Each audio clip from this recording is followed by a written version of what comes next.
Present situation చూస్తుంటే అసలు డిగ్రీలు గానీ, పీజీలు గానీ, ఇంజనీరింగ్ సర్టిఫికెట్స్ అన్ని కూడా వేస్ట్ అయిపోతున్నాయా అనేటువంటి పరిస్థితి కనిపిస్తుంది. డౌట్ వస్తుంది. ఎందుకంటే రీసెంట్ గా సుప్రీం కోర్ట్ ఇచ్చిన ఒక తీర్పు ఏదైతే ఉందో లైక్ జాబ్ క్రైసిస్ టాపిక్ మళ్ళీ నేషనల్ వైడ్ గా హాట్ టాపిక్ గా మారిందని చెప్పాలి.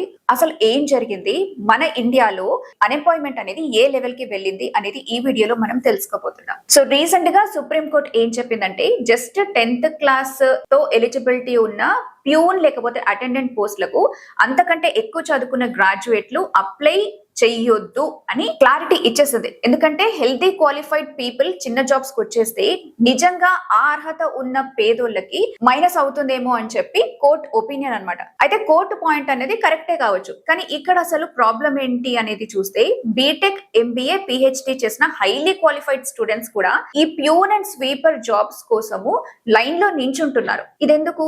దీనికి రియల్ ఎగ్జాంపుల్స్ ఏంటి అనేది కూడా చెప్తాను. సో 2025 లో రాజస్థాన్ లో జస్ట్ ప్యూన్ పోస్టుల కోసం ఆల్మోస్ట్ 25 lakh పీపుల్ అప్లై చేశారు. అందులో పిహెచ్డీలు చేసిన వాళ్ళు ఉన్నారు, ఎంబీఏలు చేసిన వాళ్ళు కూడా ఉన్నారు. సో ప్యూన్ జాబ్ కోసం వీళ్ళు ఎందుకు అప్లై చేస్తున్నారు? And also Kerala, west Bengal and Bihar లాంటి స్టేట్స్ లో కూడా చూసుకుంటే 10th మాత్రమే చదివిన వాళ్ళు క్లీనింగ్ లేకపోతే ప్యూన్ జాబ్స్ కి ఇంజనీర్స్, రీసెర్చ్ స్కాలర్లు కూడా పోటీ పడుతున్నారు. అంటే ఒక 10th క్లాస్ చదివితే సరిపోయే వాళ్ళు కూడా ఇంజనీర్లు కూడా దీనికి లైన్ లోకి వస్తున్నారు, దీనికి అప్లై చేయడానికి అనేసి. అంటే చూసుకోండి అసలు సిచ్యువేషన్ అనేది ఎలా ఉందో. దీనికి సెకండ్ పాయింట్ ఏంటి అనేది మనం చూస్తే ఎందుకు అంత చదివి ఇలాంటి చిన్న జాబ్స్ కి అప్లై చేస్తున్నారు? సో ప్రైవేట్ సెక్టార్ లో ఉన్నటువంటి ఆ ఇన్సెక్యూరిటీ ఫీల్ ఏదైతే ఉందో లైక్ లే ఆఫ్ టెన్షన్స్ ఉంటుంది కదా, సో అది గవర్నమెంట్ జాబ్ లో చక్కగా ఉంటుంది జాబ్ సెక్యూరిటీ అనేది. సో పర్మనెంట్ గా ఇన్కమ్ వస్తుంది అండ్ సొసైటీలో కూడా గవర్నమెంట్ జాబ్ కదా అనేటువంటి ఒక స్పెషల్ రెస్పెక్ట్ వస్తుంది అని చెప్పి అనుకుంటున్నారు. అయితే లేటెస్ట్ రిపోర్ట్స్ ప్రకారం కూడా మనం చూసుకుంటే ఇండియాలో 20 నుంచి 29 ఇయర్స్ మధ్యలో ఉన్నటువంటి అన్ఎంప్లాయిడ్ పీపుల్ ఎవరైతే ఉన్నారో